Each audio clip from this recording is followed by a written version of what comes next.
Welcome back to Birich. Today I am going to discuss in non-fungible tokens with my brother. So you guys get an idea of what is NFT. Okay, Anand, today I want to talk about something interesting which has been making the rounds in all my friends' circle.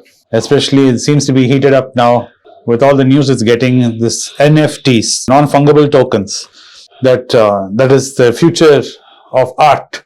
It's going to save the art world, and it is a hybrid of the Bitcoin. And it's what is your take on this? What do you think? First let's look at the word fungible. Correct. Fungible means money can move from one place to another. We always say money is fungible. Like dollar is universally acceptable.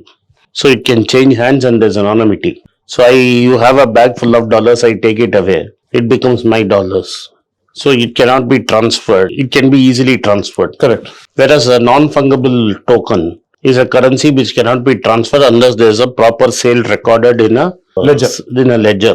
Now this is a distributed ledger. Blockchain is a distributed ledger. So what will happen is there are a lot of people in that ecosystem. Everybody will say, yes, we know had this token. He has sold it to Anand, so everybody will take it and this token will come. So this is actually a blockchain. That is, a blockchain is straight line. That's why it's called chain. Where every transaction is a block. Correct. And one block will lead to another block. And then you can go back and verify the entire chain. Correct. So it is like watching a property document. So how did you come up on this house? It can go back 100 years. How this property was transferred to you and how it came. So drawing up an EC. So it's basically, it is a computerized chain. Correct. In which virtual chain. Correct. In which every block is recorded. So we know exactly what happened in everything. Now every participant will bring his ledger. So everybody will tick it at the same time.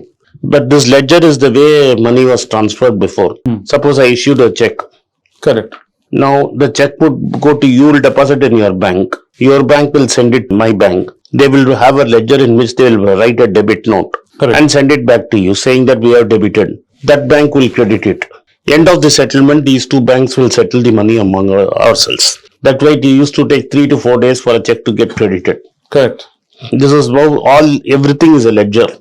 Correct. Proof is a ledger. In fact, the Harshad Mehta scam was also a manipulation of ledger only. Correct. Is the Harshad Mehta scam. Correct. A blockchain is a ledger which cannot be manipulated. Correct. This is what a blockchain, it has a lot of applications. We can discuss in agriculture how it is there, how it can work in agriculture, in money, in several things. Okay. Basically, it has radical application in finance. Okay. That is why you find all the finance companies coming up to it. Okay. So basically, this is how a blockchain works, and blockchain has nothing to do with Bitcoin. The Nakamoto, the original, I may not get that name right, spelling right, he created this blockchain through a paper, and to demonstrate, he started this Bitcoin.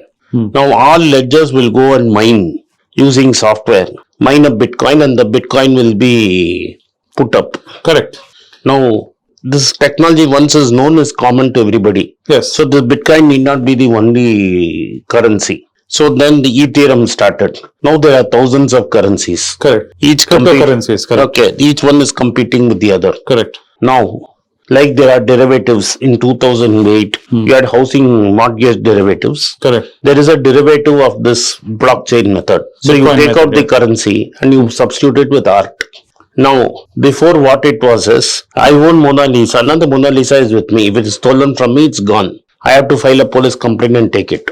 Now what these guys are saying is, the whole world is a digital world. Correct. So there will be digital art, what is now called as a digital art. The ownership of a digital art can be decided by a non-fungible token. Once you have the token, you are owner. Blockchain. You have the identifier because you cannot manipulate it. Correct. So when I sell it, the next transaction will be recorded. Now this is entirely supported by Ethereum. Correct. Now there is a cryptocurrency. This is all started by an Indian programmer called Vignesh Sundaram here. He is the most popular of these NFT guys. He's a Madras-based guy. Originally from Madras, he is now sitting in Singapore. He is a crypto investor and a crypto miner who specialized in Ethereum. So what happened is he kept on digging and he had enough Ethereum.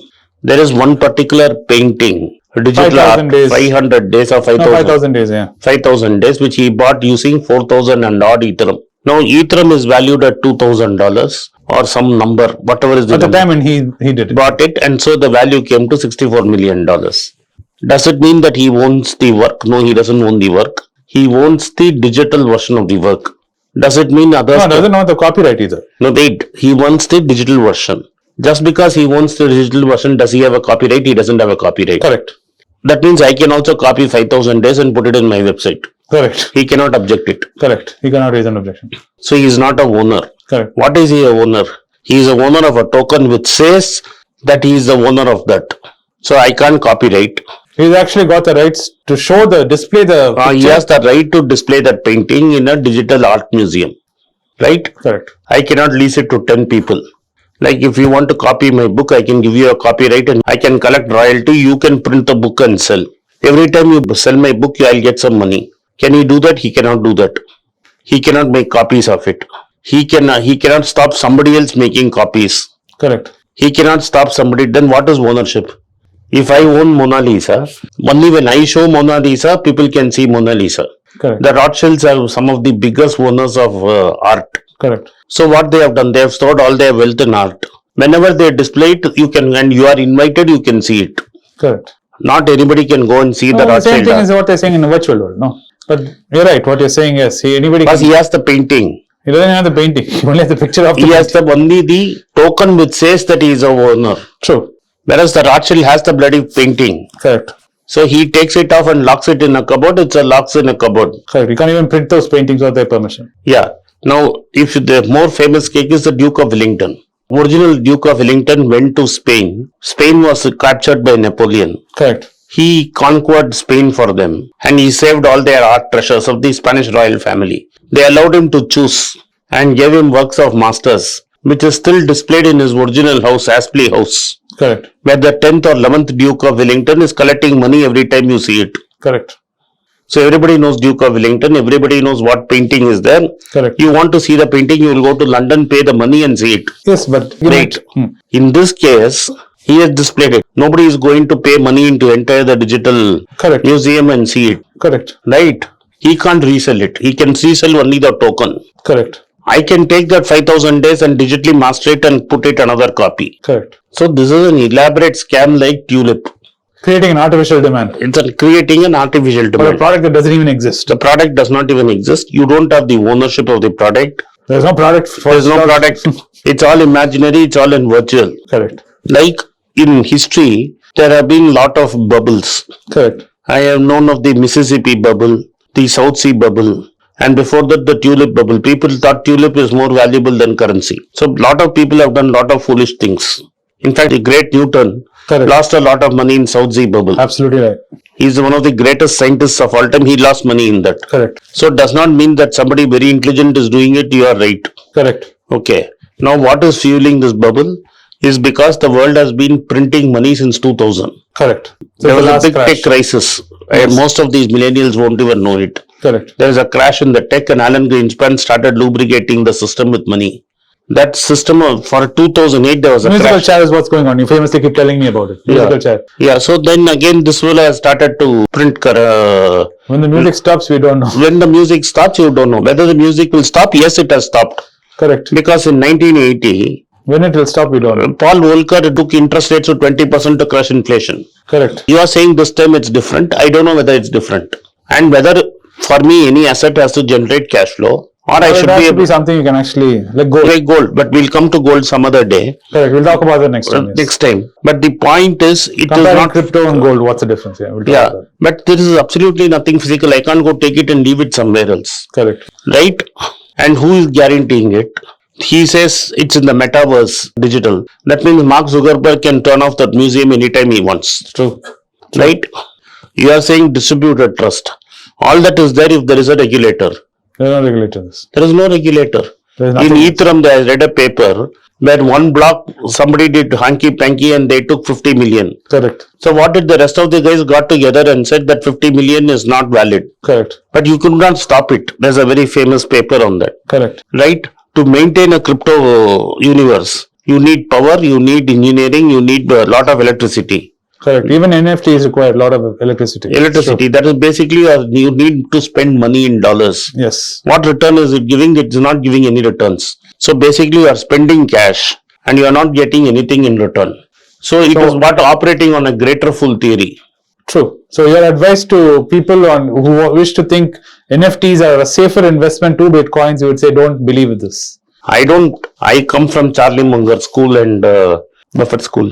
If Bitcoin becomes legal tender as these people say, then monetary policy as we know it will not exist. True. If monetary policy does not exist, now the world got into serious trouble in COVID. True. So they could print dollars, we could print rupees, and we could save the system Correct. to some Get out. extent. Bailouts were there. Correct. India didn't do a bailout, but the rest of the world did a bailout. Correct. Right. Now, crypto's idea is that you will not create anything extra.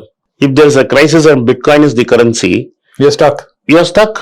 Correct. Because there is common trust, you have printed dollar, everybody is accepting dollar. Correct. And today inflation is going up, they will tamp down on the dollar. Correct. But if you have a private currency, And it is not a currency. A currency is a storehouse of value. Correct. It cannot swing 100, 200% every year. Correct. Today it is looking very exciting because it's going up and coming down. What they don't realize is more than 80% of Bitcoin is controlled by only 50-60 guys who bought it first. I don't know the exact number, but they control the lot. The lion's share. The lion's share. So it's always realize that somebody else will come and buy me. Some joker has to buy it from Vignesh Sundaram. Correct. Now why did Vignesh Sundaram buy? He didn't pay in cash, he paid in ether. Which is mining. Which he would have mined and it was very easy. Correct. And he has created this market. Correct. And he is selling more and more. It's like you create Anand currency and you're buying it with Anand currency. Exactly.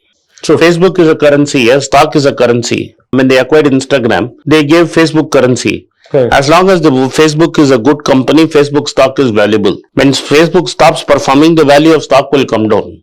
Same thing will happen here. It's only a matter of time. But people will say I'm an old man and I don't understand that. That only time can tell. Chalo. Anyway, Okay. Thank you. Thank you. Thank you for watching Be Rich. It's a great privilege and honor that so many of you in thousands have subscribed to my channel and have supported me. I have written 2 books in English, The Alchemy of Money and Ordinary Stocks, Extraordinary Profits. These books are published by us and are ready. If you want to procure a copy, send us a message to the WhatsApp number given below and my team would respond to you. If you want an Amazon Kindle copy, you can click the link below. Finally, those who wish to consult with me can send a mail to berichenglish@gmail.com. Once again, I thank you for your support. For hot financial news reviews and economical updates, watch Be Rich. Please don't forget to like, share and subscribe our channel.